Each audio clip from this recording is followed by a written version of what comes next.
Il-maġġoranza assoluta l-Maltin kollox 86% qalu l-qagħda finanzjarja tagħhom u tal-familja tagħhom hi waħda tajba.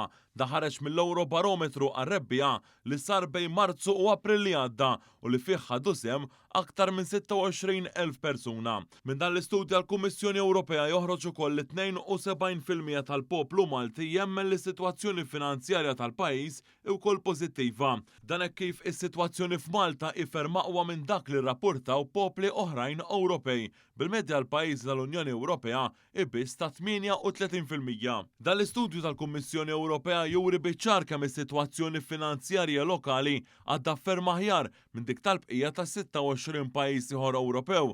Riflessjoni wkoll tal-politika għalija mill-Gvern immexxi mill-Prim Ministru Roberta Bela u d-deċiżjonijiet li ttieħdu mhux l-inqas fi żminijiet ta' sfidi internazzjonali bla preċedent. Ewlen infos dawn hemm il-ħruġ ta' sussidji multimiljonarji biex il-kontijiet tal-enerġija u l-prezzijiet tal-fuels baqgħu stabbli u mhux jisplodu kif seħħ fatt ta' pajjiżi oħrajn. Għat-12 xahar li ġejjin madwar 2/3 tal-Maltin li ħaddu sehem fl-istħarriġ tal-Eurobarometru qalu wkoll li sitwazzjoni ekonomika nazzjonali se tkun aħjar jew tibqa' tajba kif inhi.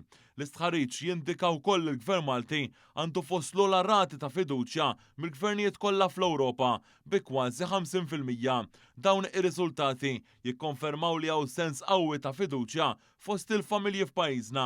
Minkejja l-isfidi li ġejjin minn żviluppi internazzjonali, il-qagħda finanzjarja tal-familji ta' pajjiżna tibqa' ferm aħjar minn dik preżenti fi stati oħrajn.